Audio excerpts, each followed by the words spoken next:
o alto índice de endividamento do FIES, que é o financiamento estudantil, e como a educação financeira pode ajudar na solução desse problema. Eu quero falar com você sobre isso. É um assunto muito específico, mas muito sério. Eu estava agora falando com um jornalista sobre esse tema, eles iam gravar uma matéria. 60% praticamente dos estudantes com esse empréstimo está inadimplente. É uma dívida de 120 bilhões de reais. Isso revela muito, sobre educação financeira, sobre cultura financeira, sobre preparo do jovem para usar o dinheiro. E mesmo que você não seja estudante, mesmo que você não tenha filhos estudantes, eu queria compartilhar, porque aqui a gente vai falar de educação financeira de uma maneira geral. Eu estava vendo aqui que o FIES você tem até 14 anos para pagar e juros praticamente zero. Eu não quero fazer rótulos e afirmações impositivas, eu quero trazer reflexões. O nosso país tem tanta coisa boa, de um lado fala-se do SUS e o financiamento estudantil. Eu vejo que nos Estados Unidos o custo da educação é muito alta. Então esse é um grande benefício social para o brasileiro, em especial aquele de baixa renda. Então esse é um ponto que a gente tem que levar em consideração. E eu sei que a baixa renda pode ser um elemento de inadimplência. Por outro lado, os estudos demonstram que a cada ano de estudo isso melhora a sua capacidade de geração de renda. O primeiro ponto é a importância da educação financeira desde cedo no ambiente familiar. As crianças devem aprender educação financeira, e educação financeira não é só ter um cofrinho, ajuntar dinheiro e investir para ter independência financeira. Educação financeira implica você organizar as suas finanças para pagar os seus compromissos financeiros que você vai assumir durante a vida. Me veio aqui à memória a história de uma criança que passou a receber mesada do pai. E aí o pai dava mesada todo mês, até que chegou um mês o filho falou assim: pai, eu preciso do adiantamento da minha mesada, porque eu já gastei praticamente 3 meses futuros do quanto eu receberia. Então você percebe, o menino ele já estava endividando-se antes de começar a trabalhar. Não é só dar a mesada, eu tenho que ensinar a ele a administração da mesada. Isso é muito importante. Eu me lembro que os meus filhos lá atrás, quando começaram a receber lá o seu dinheiro, eles juntaram o dinheiro, juntaram para comprar seu videogame, comprar a sua chuteirinha de futebol, porque eles aprenderam aquele recurso. Tinha a parte para ele usar na escola, para o seu dia a dia, para se divertir com os amigos, mas tinha a parte do investimento.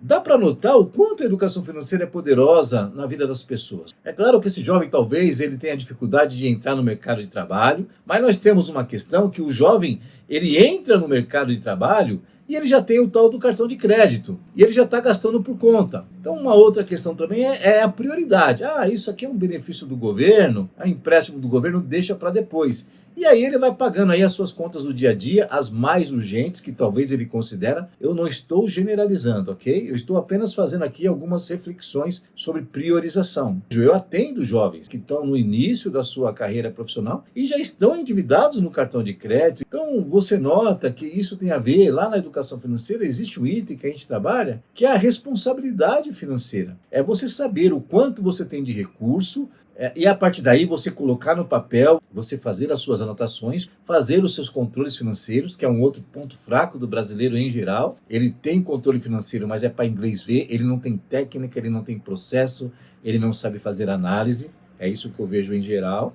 E aí ele se organizar para pagar todos os compromissos. E se ele já tem, nesse caso, se eu já tenho um financiamento estudantil, eu devo me abster de fazer outras dívidas, outros compromissos, ou de gastar em excesso o meu recurso para honrar esse benefício. Mesmo porque tem uma outra questão, que o FIES é um compromisso financeiro como outro qualquer, e o não pagamento inclui, inclusive, a inclusão aí no serviço de proteção ao crédito.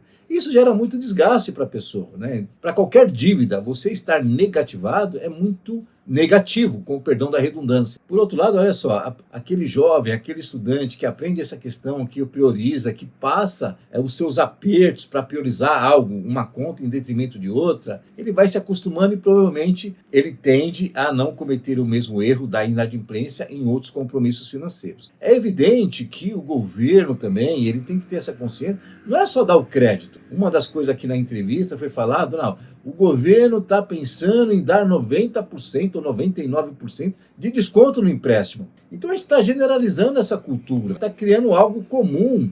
Ah, você fica devendo lá na frente e você deixa de pagar. É um verdadeiro erro do governo também. Isso está errado. Não é perdoar a dívida. Isso serve também para as empresas privadas, né? Não é saudável. Talvez seja mais interessante você praticar um juros menor, você ser menos agressivo na concessão do crédito, no caso do banco. O banco ele empurra crédito, cheque especial caro, cartão de crédito com juros alto, força a pessoa a renegociar e depois ele fala que vai dar um desconto. Por mais que o banco ele tem lá as suas maneiras de, vamos dizer, não perder esse dinheiro ou de atenuar essa perda, mas você percebe que você está criando um prejuízo muito grande para a cultura financeira das pessoas. Além disso, você pode pegar parte do seu fundo de garantia para pagar a dívida, que é um outro erro. Fundo de garantia ele foi pensado para um fim específico. É uma reserva financeira que deveria ser usada lá adiante quando se você tiver desempregado, ou que seja um recurso para você usar como uma poupança e aí você comprar casa própria. E nós temos que ir muito além de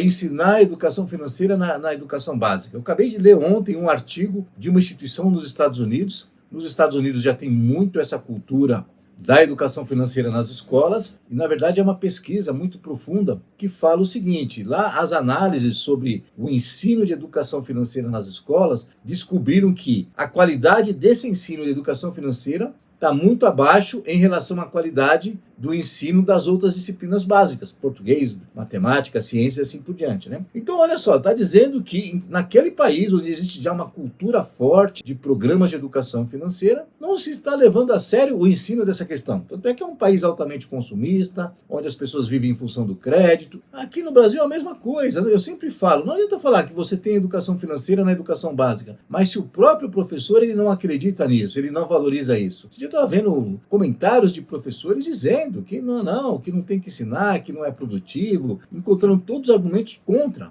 Ele deveria aprender, se beneficiaria bastante. Qualquer pessoa se beneficia da educação financeira, mas como nós temos essa cultura, um certo preconceito com a educação financeira, isso vai gerando um ciclo cultural contínuo, que não é de anos, é de muitas décadas. A educação financeira ela tem que ser feita no ambiente familiar. Não adianta o pai dizer que está ensinando o filho educação financeira, dar uma mesada para o filho, falar, o dinheiro tem que ser valorizado, meu filho faça um planejamento, mas o filho está vendo que o pai vive endividado, tem lá 18 cartões de crédito, vive conversando com o cônjuge que está endividado, que não tem dinheiro, que tem que pagar a fatura. A educação ela passa por esse meio, né? O ambiente, o que está sendo falado, passa por essa questão do que acontece. A criança ela não se ilude. Meu pai e minha mãe falam uma coisa, mas fazem outra. Então, todas as pessoas deveriam se preocupar com a educação financeira. E esse aprendizado ele é contínuo. Eu continuo aprendendo até hoje. Já são 17 anos atuando como consultor financeiro, ensinando, escrevendo materiais, conteúdos, gravando aulas, fazendo curso, capacitando consultores financeiros e educadores financeiros. Mas todo dia eu aprendo algo, eu compro livros, compro materiais para aprofundar. A temática de educação financeira ela é muito ampla. A educação financeira ela trabalha por valores, por princípios, por ética, por autoconhecimento, por espiritualidade. Eu tenho que entender, e todos nós temos que entender, que nós temos que buscar soluções. Independente se fatores externos podem prejudicar a minha evolução, a minha condição social, educacional, mas eu tenho que ter atitude. Então nós vemos tantas pessoas que se superaram em condições adversas. Em vez de ficar reclamando, colocando a culpa nos juros, no governo, porque o rico é explorador, porque o político é corrupto. Eu tenho que ter essa minha responsabilidade. Se eu fizer a minha parte, já é um ótimo começo. E se todos nós fizermos a nossa parte, olha só, nós caminharemos para a solução. Agora, se nós temos uma cultura onde todo mundo reclama, faz piada, faz crítica e tira de si a responsabilidade, fica muito complicado. Aqui eu trouxe reflexões, eu trouxe pensamentos para dizer sobre a importância da educação financeira. Eu sou um defensor de educação financeira na universidade, não para que o aluno pague o FIES, para que ele tenha educação financeira como um todo. Esse dia eu estava com uma aluna, ela é psicóloga, né? E eu já ouvi de muitas pessoas, professor, na universidade não ensina isso para a gente. Independente de você, no futuro, ser um empreendedor, ser um funcionário CLT, ser um funcionário público, não importa a linha de trabalho que você tenha, você tem que ter educação financeira, saber se planejar, inclusive porque essas condições, ser um empresário, um profissional liberal, um funcionário CLT, um funcionário público, existem dinâmicas financeiras diferentes. E quando você tem educação financeira, você aprende a lidar com essas realidades. O ensino da educação financeira na universidade é essencial para muitas coisas, para preparação, mesmo porque a maioria das pessoas que estão na universidade, eu creio que são as mais jovens. Existem pessoas com idades mais avançadas que estão na universidade, mas em tese, o ciclo da vida, o processo educacional, ele é concentrado mais na juventude das pessoas. Então, o ensino da educação financeira na universidade é essencial para todas as questões, inclusive para essa pessoa quando ela for se casar, né, quando ela for fazer um empreendimento, quando ela for fazer uma viagem, quando ela se preparar para comprar casa própria, a questão da carreira dela. Então, nós temos uma cultura, a pessoa, não, puxa, o meu dinheiro não dá para nada. Mas você vai valer, você ganha 10, não dá para nada. O outro ganha 20, não dá para nada. O outro ganha 40, não dá para nada. Nós temos uma cultura, né? Ah, não, meu dinheiro nunca dá. Não é que nunca dá, é que você não sabe utilizar o seu dinheiro. Então as pessoas vão aprender a valorizar esse dinheiro e aí o país vai ser muito mais rico. Inclusive, uma outra coisa que eu digo é a educação financeira como instrumento de distribuição de renda. Mas de distribuição de renda, eu distribuo a renda para mim. As pessoas compram coisas de rico para parecer rico, mas elas não têm condição para isso. E aí ela se endivida. E aí ela está entregando a sua riqueza para o rico. Então o rico fica mais rico e o pobre fica mais pobre. Olha só.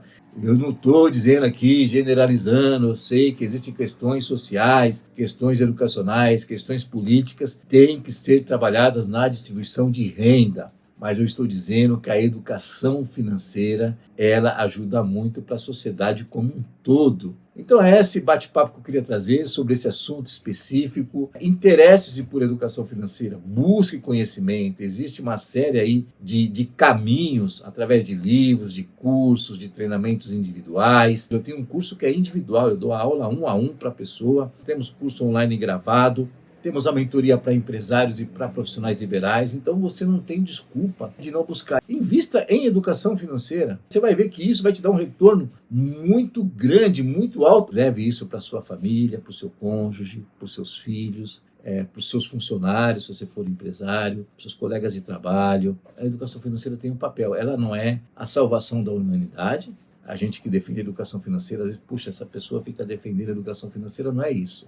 Mas ela é um fator muito importante. Pessoas que aprenderam a se organizar financeiramente, ir eliminando dívidas, identificar os erros que estavam cometendo, começaram a ter qualidade de vida, começaram a ter saúde, se curaram inclusive de depressão, melhorar os seus relacionamentos. Isso é comprovado. Então eu estou falando de coisas reais que eu vivo no dia a dia. E se você quiser conversar para a gente identificar de que forma você pode se beneficiar dessa educação financeira, entre em contato comigo, a gente vai bater um papo e eu vou te dizer como eu poderei te ajudar ou outros caminhos que você pode ter também.